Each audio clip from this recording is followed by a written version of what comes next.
시청자 여러분 안녕하십니까. 8월 12일 화요일 사사건건입니다. 구속 기로에 놓인 김건희 여사는 오늘 구속심사에 출석하면서 침묵 속에 고개를 숙였습니다. 법원이 헌법 가치를 훼손했고 증거인멸 우려가 크다고 주장하는 특검의 손을 들어줄지, 애초에 혐의가 성립되지 않는 무리한 수사라는 김 여사 측의 방어 논리가 인정될지, 이르면 오늘 밤에 영장 발부 여부가 결정될 것으로 보입니다. 이재명 대통령의 지지율이 취임 후 60% 아래로 처음 떨어져서 59%로 최저치를 기록했습니다.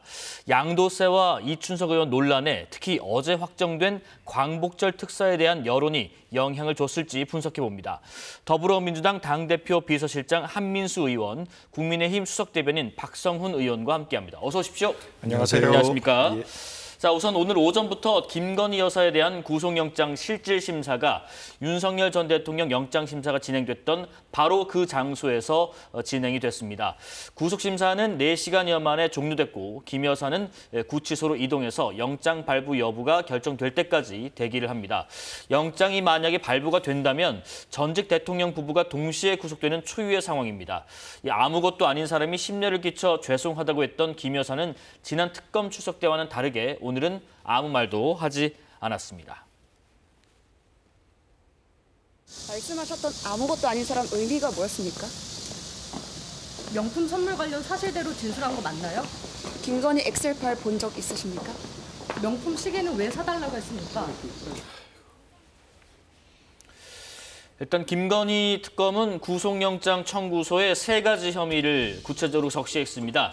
우선은 주가 조작 사건과 관련한 자본시장법 위반, 또 공천 개입 의혹에 대한 정치자금법 위반, 건진법사 의혹과 관련한 알선수재 혐의를 각각 적용을 했는데, 일단 특검 측이 840장이 넘는 구속영장 청구 의견서를 제출했고, 김 여사 측에서는 또 80장이 넘는 분량의 자료를 준비한 것으로 파악이 됐는데, 특검은 김건희 씨가 윤 전 대통령 파면 직후 휴대전화를 교체하고 이 사무실 노트북을 포맷한 점 등에 대해 주목하고 있다는데, 그러면 증거인멸 부분이 이 구속 여부 공방의 좀 핵심이 되고 있을까요? 그렇습니다. 예. 그리고 구속은 크게 3가지를 보지 않습니까? 혐의의 중대성. 근데 지금 말씀하신 것처럼 주가 조작, 다 오고 있지 않습니까? 자본시장법 위반이랄지 공천 개입 의혹, 정치자금법 위반, 예. 뇌물수수 의혹, 하나하나가 반헌법적이고 우리 민주주의를 훼손하는 중대 범죄입니다. 그렇기 때문에 혐의 자체로는 뭐 구속의 사유가 차고 넘치고요. 2번째가 도주 우려, 3번째가 아마 증거인멸일 텐데, 도주 우려까지는 뭐 모르겠습니다. 전직 대통령 부인이니까. 하지만 증거인멸 상황은 아주 심각한 것 같습니다. 앵커가 말씀하신 것처럼 예. 휴대폰도 다 교체를 해가지고 깡통 휴대폰이 됐고, 이분이 그리고 김건희 씨가 지금까지 계속 우리가 앞으로 얘기하겠습니다만 수사 방해를 해왔어요.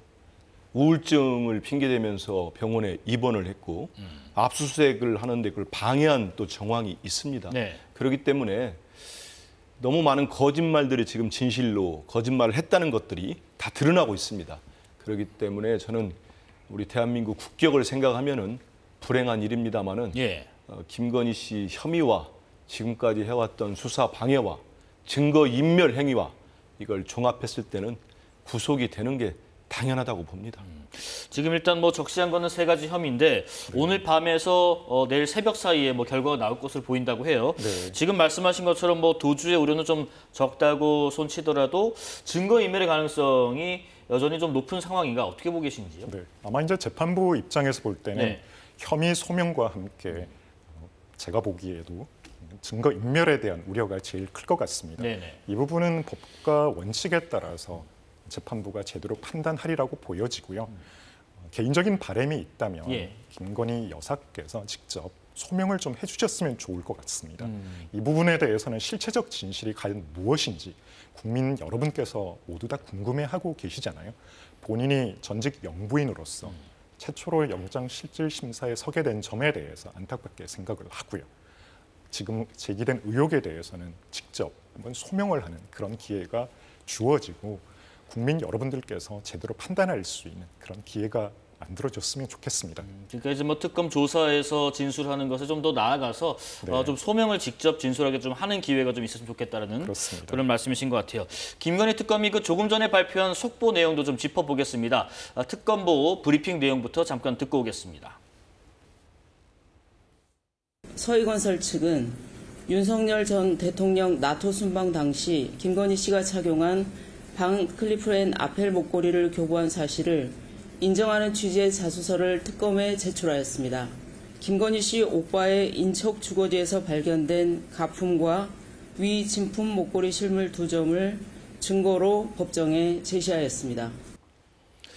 지금 특검이 목걸이 진품과 가품 모두 확보해서 오늘 구속 심사에 제출이 됐다. 그간 지금 김 여사 측의 주장과 좀 배치된 상황 같아 보이는데 우선은 지금 이 목걸이를 김 여사한테 받았다가 서희건설에게 다시 반납했다라고 보는 게 맞느냐에 대한 질문에 그렇다라고 특검보가 답변을 했고요. 그리고 그 반납된 시점 이런 부분들도 지금 좀 석연찮은 부분이 있는 것 같아요. 그렇습니다. 그리고 서희건설의 그 회장이 자수서를 냈다고 해요. 예. 특검이 밝혔습니다만 쉽게 말하면 자수를 한 겁니다. 김건희 여사, 저는 여사라고 더 이상 붙이지 않겠습니다. 왜냐하면 제가 이전 방송까지는 했는데 이 사건에 있어서 정말 새빨간 거짓말을 하고 수사를 방해하기 위해서 오빠의 장모의 집에다가 가짜 목걸이를 구해다 놓은 겁니다. 짝퉁을. 그래놓고 그 첫 정상회담에 그 짝퉁을 자기가 하고 갔다고 국민들에게 거짓말을 한 겁니다. 이런 사람을 여사라는 호칭도 맞지 않다 생각해서 김건희 씨로 하겠습니다. 예. 특검도 그렇게 했고. 근데 그거 아닙니까? 쉽게 말하면 2022년 3월에 서희건설이라는 중견 건설사 회장이 6천만 원대 목걸이를 사가지고 김건희 씨에게 전달을 했고 김건희 씨가 착용을 하고 나토 정상회의에 갔습니다. 그리고 바로 그 직후에 시민단체에서 고발을 합니다. 이 고가의 목걸이를 재산 신고도 안 됐는데 어떻게 된 거냐? 당연히 고발하지 않겠습니까? 우리 국민들이 어떤 국민인데요. 그래서 고발을 하니까 그 이후에 아마 반환을 한 것 같습니다. 그래놓고 문제가 될 것 같으니까 예. 그 짝퉁을 넣어서 구해가지고 오빠의 장모 집에 갖다 놓고 특검이 수사당국이 거기까지 압수수색 들어올 거를 미리 예측을 하고 갖다 놓은 거죠. 그리고 가가지고 홍콩에서 그 진품이 나오기도 한 10년 전에 가품을 자기가 구입했다고 특검 가서 진술을 한 겁니다. 이럴 수 있습니까? 명색이 대한민국의 대통령 부인까지 한 사람이 우리 박 의원님 말씀했습니다만 진솔하게 이제는 실토를 하고 용서를 구해야 되는 거 아닙니까? 근데 아직도 지금 수사를 방해하고 우리 국민들을 속이고 있습니다. 얼마나 이건 정말 가증스럽지 않습니까? 어디서 무조품을 또 구해왔어요. 그리고 저는 윤석열 전 대통령이 지난 대통령 선거 캠페인 기간에 이런 얘기를 했습니다. 예. 선거라는 건 대통령 이런 거 하는 거는 패밀리 비즈니스다. 가족 사업이라고 했는데 여실히 드러나고 있습니다. 이 목걸이를 받고 그 회장의 장남인 검사 출신은 총리의 비서실장으로 갑니다. 그때 제가 들은 얘기가 있어요. 한덕수 총리가 그 총리를 비서실장에 제가 임명 안 했다고 합니다. 아니, 총리 비서실장을 총리가 임명 안 하면 누가 했겠습니까? 그러니까 네. 철저하게 뇌물을 받으면 거기에 대가를 줍니다.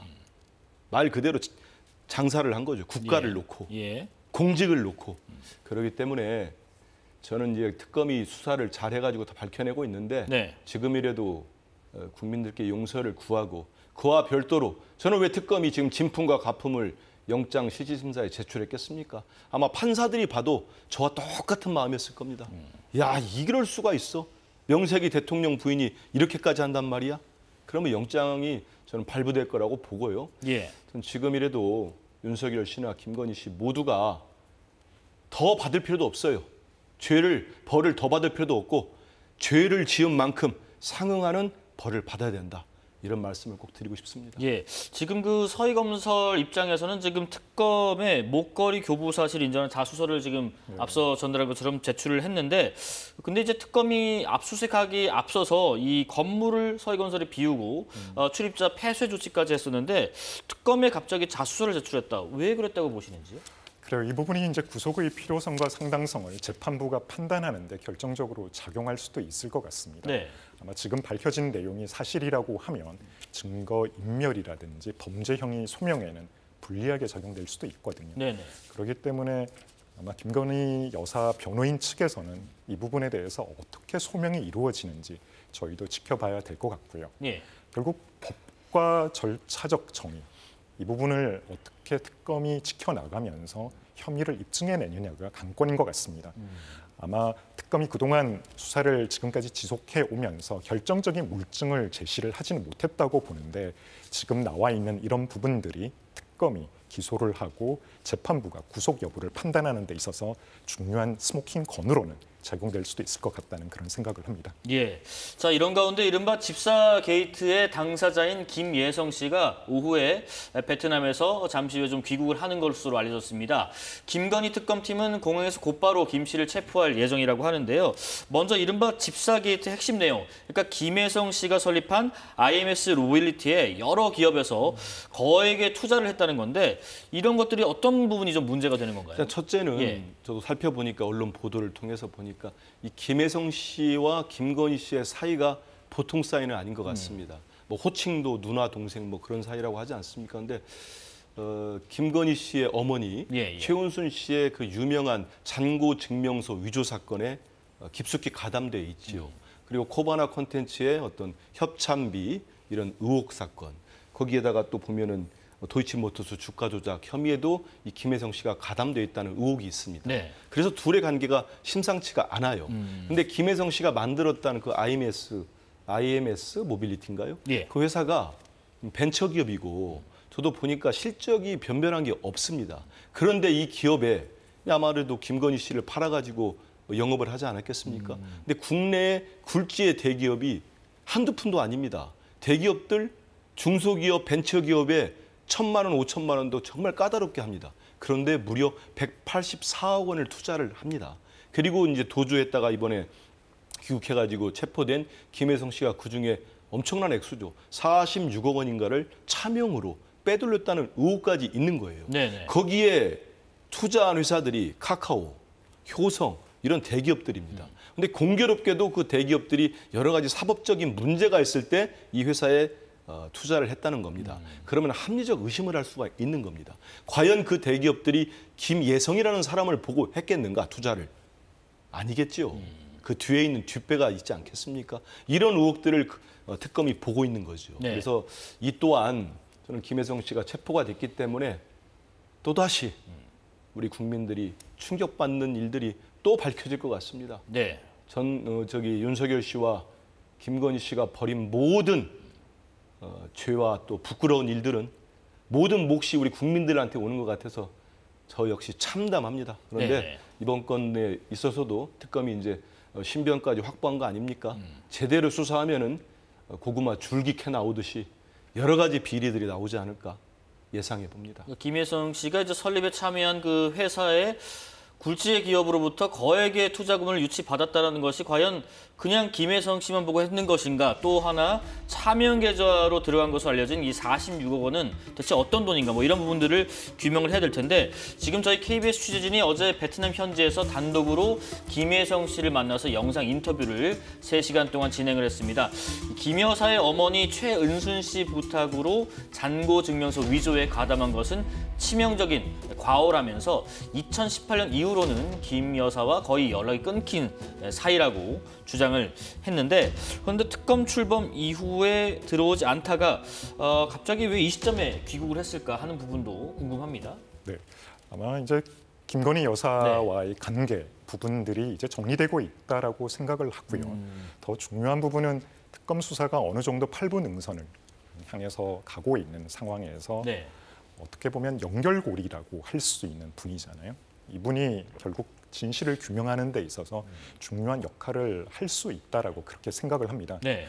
문제는 이 재판부가 이런 여러 가지 정황 증거 외에 김혜성 씨의 진술을 통해서 김건희 전 여사의 혐의를 얼마만큼 입증을 하는데 판단 자료로서 쓸 수 있느냐가 문제인 것 같아요. 예. 지금 상황에서는 여러 가지 상황이 김건희 여사 측에게 유리하게 작용하고 있는 것만은 아닌 것 같습니다. 변호인 측에서도 이 부분에 대해서 아마 대응을 하리라고는 생각을 합니다만은 국민 여러분들께서 보실 때 결국 실체적 진실이 어떻게 규명이 되고 국민 여러분께 받아들여지는지가 무엇보다도 중요할 것 같습니다. 네네.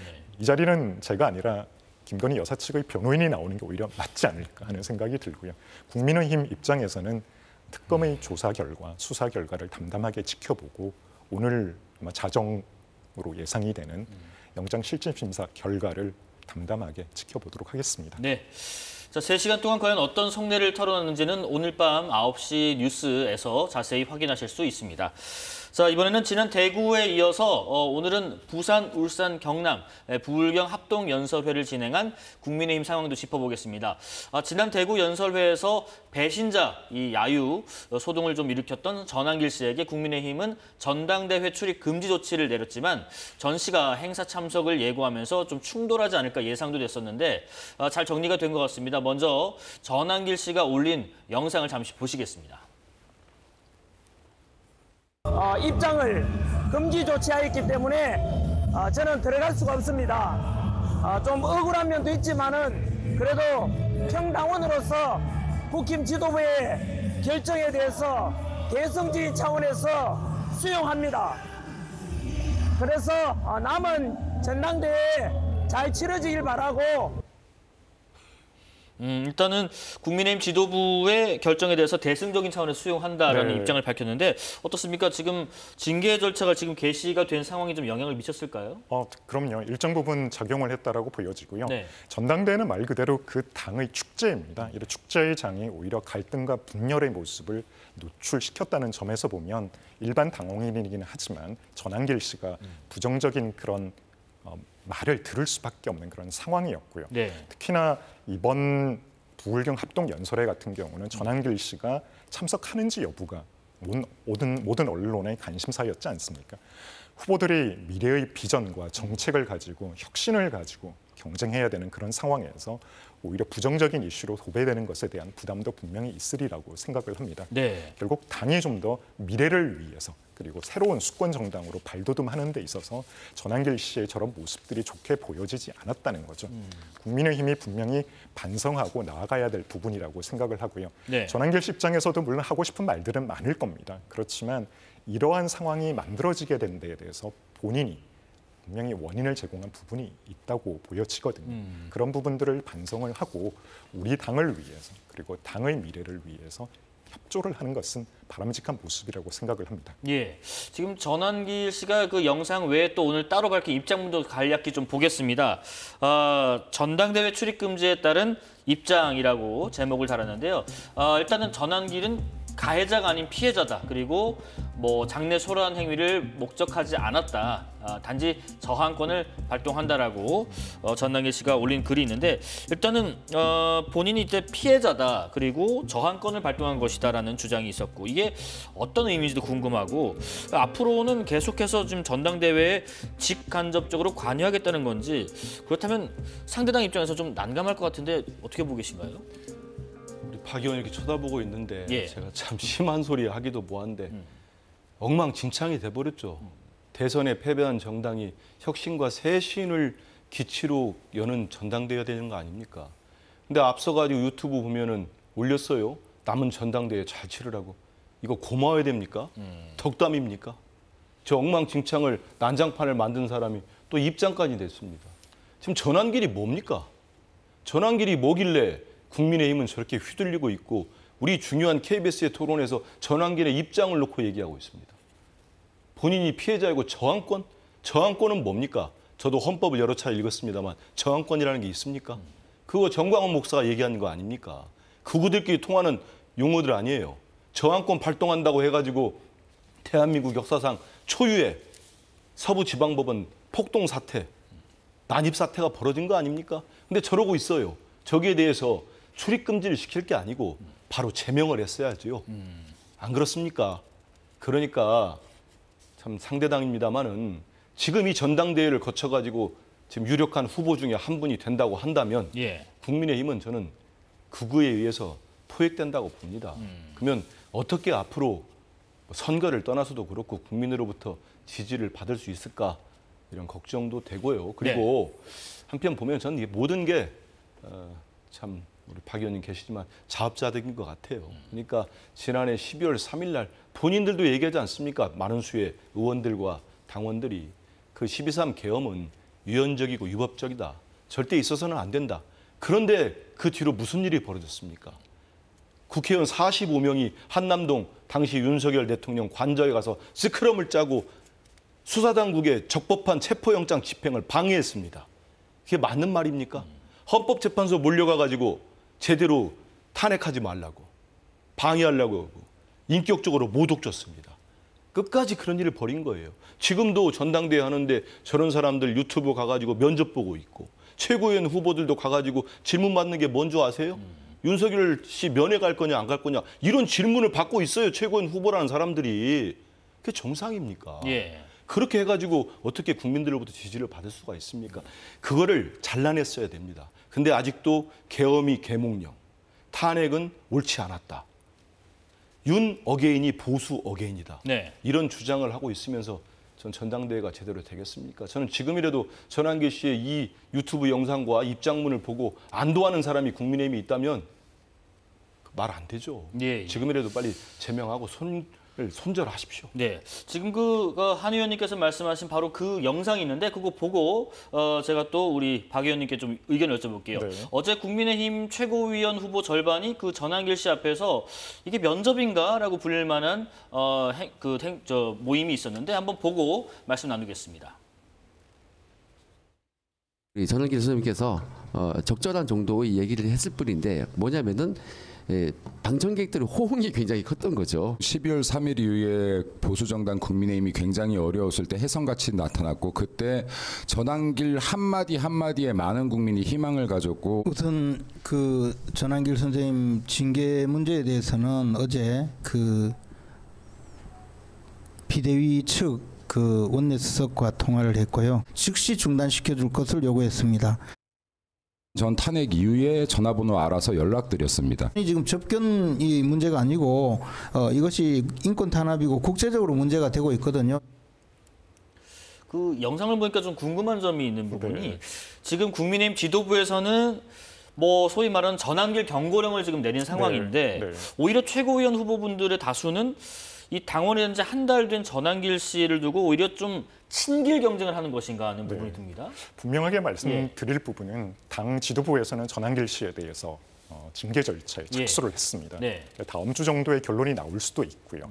그 과정에서 본인의 소명이라든지 재심 청구가 있을 수도 있기 때문에 정확한 결론 시기를 말씀드릴 수는 없습니다만 각오의 언행이라든지 이번 대구 경북 합동 연설 때 본인이 보였던 행동들 이런 걸 종합적으로 판단해서 징계 수위는 결정이 될 것 같습니다. 두 번째로 지금 후보들을 나가셔가지고 말씀을 하시는데 나가는 거야 본인들의 자유죠.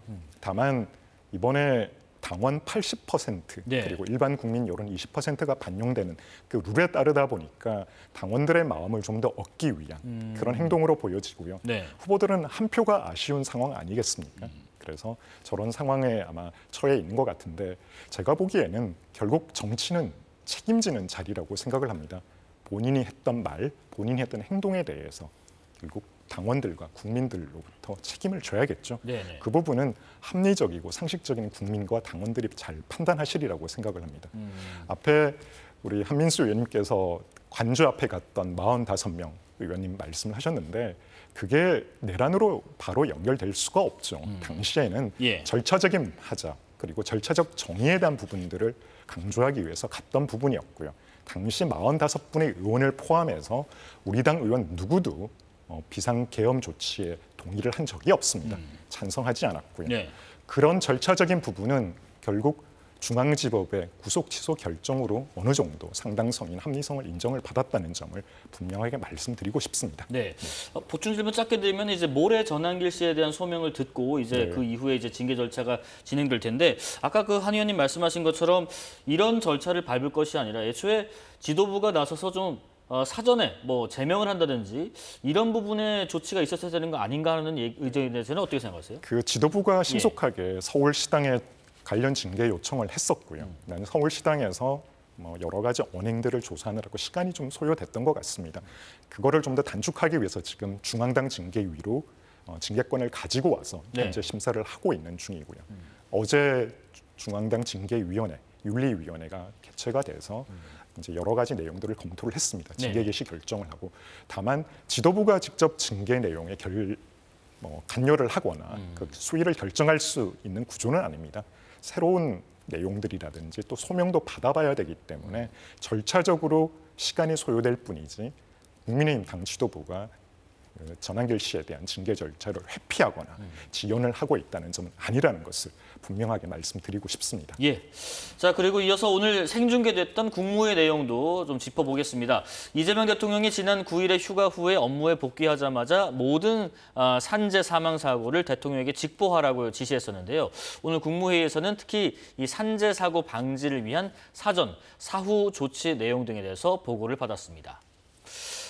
지금 보니까 이재명 대통령이 연이어 산재 사고가 지금 발생한 것에 대해서 직접 또 구체적으로 주문하면서 챙기는 모습인데, 이런 부분들이 현장과 기업에 어떤 영향을 미친다고 보세요? 이거는 저는 뭐 정파의 문제도 아니고 뭐 보수 진보의 문제도 아니라고 봅니다. 사람의 목숨만큼 중요한 게 어디 있습니까? 우리가 노동을 하고 어떤 일을 하고 하는 이유가 뭡니까? 다 잘 살기 위한 거 아닙니까? 근데 일터에 나갔는데 가족들에게 주검으로 돌아온다면 그보다 참혹한 일이 어디 있습니까? 그리고 우리 대통령님도 다 아시는 것처럼 어렸을 때 소년공으로 일을 하지 않으셨습니까? 그때 또 산재를 당했습니다. 그래서 왼쪽에 장애도 있고 계신데 왼쪽 팔에 그런 부분도 있고 인권 변호사로 또 활동도 하시고, 근데 당대표로 하실 때도 그때도 여러 차례 이런 산재 같은 회사에서 여러 차례 나니까 야당 대표인데도 정말 이 문제는 어떻게든 해결을 해야 된다. 소관 상임위 간사도 부르고 의원들도 불러서 대책을 주문했습니다. 하지만 당시에 야당이 뭐 행정력이 없는 거 아닙니까? 저는 대통령 되셔가지고 가장 문제가 있는 그 회사에 직접 방문해서 그 경영진들과 같이 논의하고 그 경영지수 또 개선책도 내놓지 않았습니까? 이런 모습이 가장 중요한 국민의 삶을 조금이라도 개선시키겠다는 우리 대통령님과 국민 주권 정부의 방향이고 목표입니다. 그런 측면에서 대통령이 휴가 기간에도 또 챙기지 않았습니까? 그래서 저는 아까 우리 김 앵커 말씀대로 기업들이 이제는 세상이 바뀌었지 않습니까? 대통령도 바뀌었고 정부도 바뀌었습니다. 그러면 정부에서 무슨 또 우리 조치하지 않을까? 이걸 기다릴 게 아니고 선제적으로 이제는 근로자, 노동자 우선한지 아십시오. 그분들이 돈 벌어다 줘가지고 자기들이 기업 일으키고 재산 축적한 거 아닙니까? 거기에 대한 근본적 인식이 달라져야 된다. 그리고 무엇보다도 지금 대통령과 이재명 정부에서는 대충 눈 가리고 아웅하는 식으로 이때만 위기를 모면해보자. 이렇게는 못할 겁니다. 지금 국민의힘에서는 지금 대통령이 직접 이렇게 산재에 대해서 강조하고 이렇게 직접 챙기는 모습, 또 뭐 제도가 있는 범위 내에서 할 수 있는 최대치 조치를 하라는 주문들 어떻게 평가하고 계시는지요? 대통령의 문제의식에는 공감을 합니다. 결국 산재 사고를 근절해야 된다는 그런 목소리는 저희도 충분히 공감을 하고요. 다만 중대재해처벌법이 2022년도에 발효가 되고 나서 지금도 사망사고가 계속 이어져 오고 있거든요. 결국 이거는 일벌백계만이 답은 아니라는 거죠.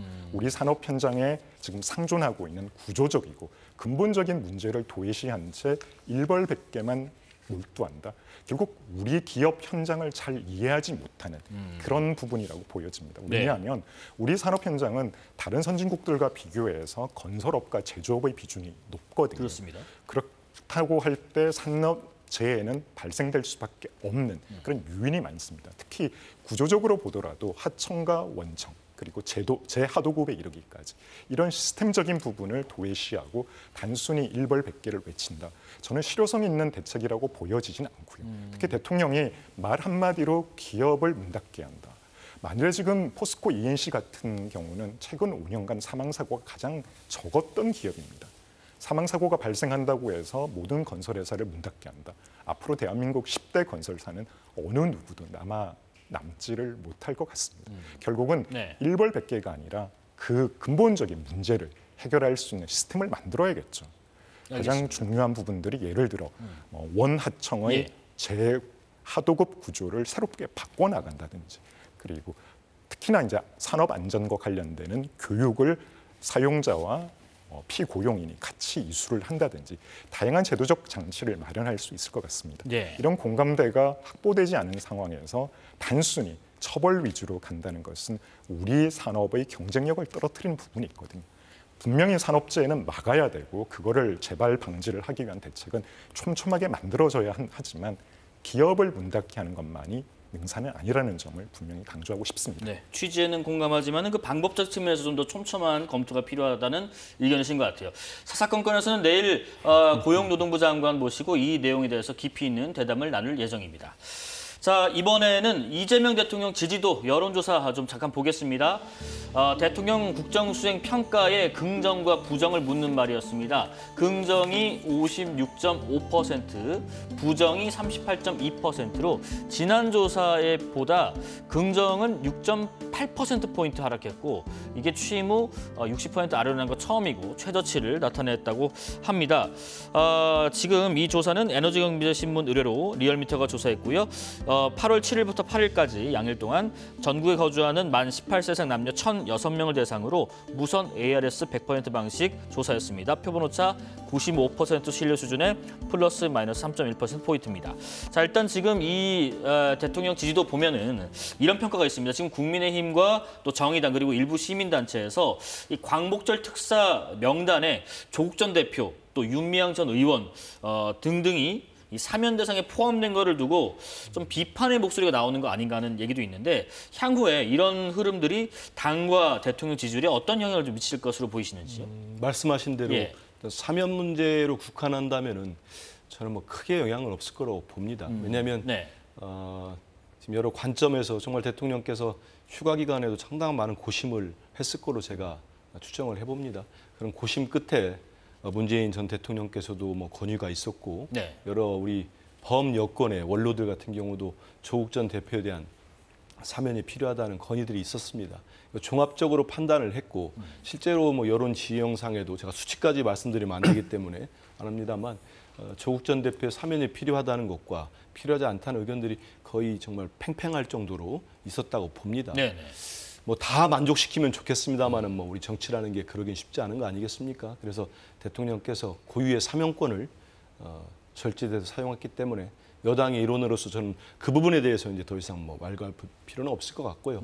다만 이제 정의당이랄지 뭐 조금 시민단체랄지 이런 비판을 합니다만은 저는 적어도 국민의힘은 비판할 자격은 별로 없다고 봅니다. 왜냐하면 본인들 대통령 비서실장한테 그 아주 뭐라고 할까요? 좀 혐의 자체도 죄질도 그리 좋지 않은 분들을 막 텔레그램으로 보내서 뭐 청탁하는 것까지 다 드러나지 않았습니까? 그런 상황에서 뒤늦게 그걸 처리하겠다고 하면서 조국 전 대표나 비판하는 거는 그렇게 설득력이 떨어져 보여요. 네. 또 개인적으로 들어가면 우리 국민들이 저는 지난 총선에서 조국 대표에 대해서는 조국혁신당 대표에 대해서는 상당 부분 평가를 했다고 봅니다. 만약에 그게 무도한 윤석열 검찰 정권에 의해서 가혹한 탄압을 받지 않았다고 우리 국민들이 판단한다면 조국혁신당이 원내 3당으로 국민적 지지를 받았겠습니까?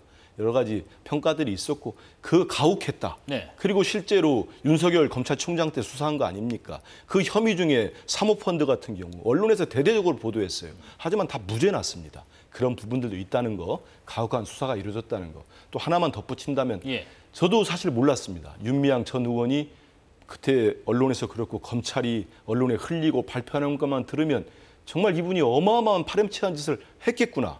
이런 저도 어떤 비판의식을 가졌는데 실제 드러난 거 한번 보십시오. 8가지 혐의로 검찰이 기소를 합니다. 그 수십 번의 압수수색을 해가지고 7가지가 무죄가 났어요. 그리고 1심에서 무죄가 났던 기부금품 무지법, 그게 뭔지 아십니까? 김복동 할머니 돌아가셨을 때 정치권에서도 그렇고 시민단체에서도 그걸 장례비를 모금을 하라고 했습니다. 사회장으로.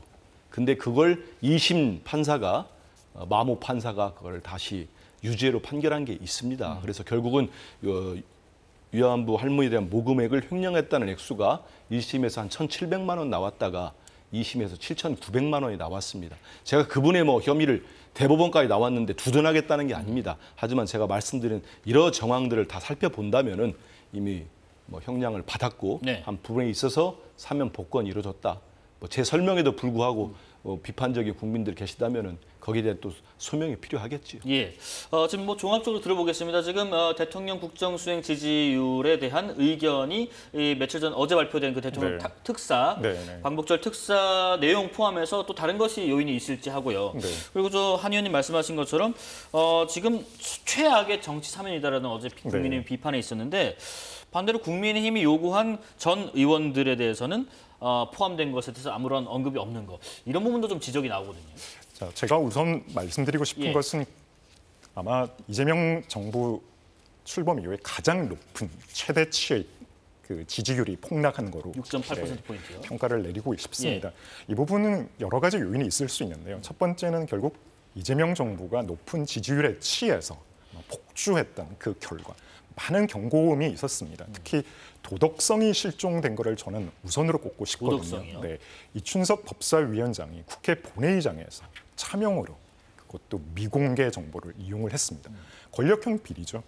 권력에 접근할 수 있는 그 사람만이 내부 정보를 이용해서 주식 투자를 했다. 저는 이거야말로 1,400만 개미 투자자들을 울리는 대표적인 사안이라고 보여지거든요. 네. 결국 본인은 괜찮다는 그런 안도 의식. 아마 이거는 폭주하는 권력이 주는 안도감 아니었을까 그렇게 생각을 합니다. 두 번째는 지난주에 발표됐던 세법 개정안에 대한 여론이라고 보여지는데 결국 서민 증세죠. 주식 양도 소득세에 대한 대주주 기준을 인하를 했습니다. 그러고도 아무런 일이 없던 것처럼 지나가려고 했습니다마는 그날 하루에 167조 원이 넘는 돈이 시장에서 빠져나갔죠. 네네. 이런 부분들은 결국 반기업, 반시장주의적인 정책으로 꼽을 수가 있을 것 같고요. 국민들이 바라는 투자가 이루어지고 선순환이 이루어지는 그런 구조와는 정반대의 그런 흐름이라고 볼 수 있을 것 같습니다. 네. 결정적으로는 사면이죠. 결국 조국 전 대표의 경우에 어떻습니까? 청년들의 꿈과 희망을 짓밟은 장본인 아닌가요? 청년들이 가장 싫어하는 게 공정과 상식에 어긋나는, 정의에 어긋나는 행동인데 입시 비리를 통해서 그리고 본인의 자녀에게만은 특혜를 부여하는 많은 범죄 행위가 대법원에서 확정 판결을 받지 않았습니까? 이런 부분들에 대해서 제대로 된 반성과 사과조차 없었습니다. 윤미향 의원은 어떻습니까? 대법원에서 확정 판결을 받고도 본인이 수용할 수 없다라고 하면서 반발을 했습니다. 결국 8.15 사면이라고 하는 것이 이재명 정부의 최초의 사면이고 또 8.15 80주년을 기념하는 큰 의미가 있는 거죠. 그럼에도 불구하고 윤미향 전 의원의 경우에는 결국 정신대 할머니들, 그 할머니들의 후원금을 아마 횡령한 아주 재질이 나쁜 겁니다. 이런 권력형 비리 그리고 정말 저질의 그런 범죄 혐의자에게 사면권을 남발했다. 이렇게 되면 앞으로 재판이 무슨 의미가 있고 수사가 무슨 의미가 있겠습니까? 결국 국민들이 이런 걸 받아들이지 못하는 거죠. 사면이 아무리 대통령의 고유의 권한이라고 하지만 국민적인 상식과 합리성 그리고 국민 눈높이라고 하는 그런 기준은 있습니다. 보통 사면이라고 하면 형객 60%는 그래도 복역을 해야죠. 근데 조국 의원 같은 경우는 전 대표 같은 경우는 30%, 3분의 1도 제대로 복역을 하지 않은 상황에서 사면을 받았습니다. 네네. 국민들이 이러한 법 감정, 국민의 상식에 비춰볼 때 도저히 받아들일 수 없다고 보여지고요. 제가 마지막으로 강조하고 싶은 거는 국민은 이런 부분들을 눈여겨볼 것 같습니다. 지금 국민들이 볼 때 여당의 대표가 누구입니까? 정청래 의원입니다. 야당과는 악수하지 않겠다. 결국 대화와 협치의 상대로서 인정을 하지 않고 폭주를 계속하겠다는 의미거든요. 국민을 대상으로 정치를 하는 것이 아니라 결국 개딸을 국민보다 위에 놓는 그런 행태를 지금 일삼고 있습니다. 여야가 원내대표가 합의했던 윤리특위마저도 본인이 뒤집어 버렸거든요. 민주주의의 기본은 대화와 타협입니다. 상호 간용과 제도적 자제가 없는 상황에서는 민주주의 꽃을 피울 수가 없습니다. 이런 부분들이 복합적으로 작용한 결과가 이번 지지율의 급락, 폭락이라고 저는 분석을 합니다. 네. 짧게 한 두 가지만 짚을까요? 한 가지 정도만 부탁드릴게요. 시간이 많지가 않네요. 이준석 의원에 대해서는 바로 저희들이 다음 날 불거지자마자 당에서 제명을 해버렸습니다.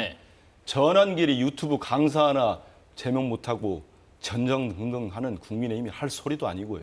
그리고 저는 우리 당대표가 안 만나는 게 맞다고 봅니다. 내란을 끝내지 못하고 지금 내란 척결을 해야 되는데 여전히 극우에 흡사해가지고 윤석열 어게인을 외치는 정당의 유력한 당대표들과 그 정당에 휩싸여 있는 정당과 뭔 얘기를 합니까? 만약 우리 만나가지고 윤석열 수사 멈춰주세요. 김건희 구속시키지 말아주세요. 이런 거 요구하면 뭐라고 하겠습니까? 우리 국민들이 요구하는 시대 정신은 내란 종식입니다. 내란 종식. 그리고 이재명 정부의 성공이다. 그렇기 때문에 발목 잡기는 안 하시는 게 좋겠다. 이런 말씀 드립니다. 예, 시간 관계상 좀 마무리를 해야 될 것 같습니다. 자, 정치권 소식 내일 또 나눠보겠습니다. 더불어민주당 당대표 비서실장 한민수 의원, 국민의힘 수석대변인 박성훈 의원과 함께했습니다. 고맙습니다. 감사합니다.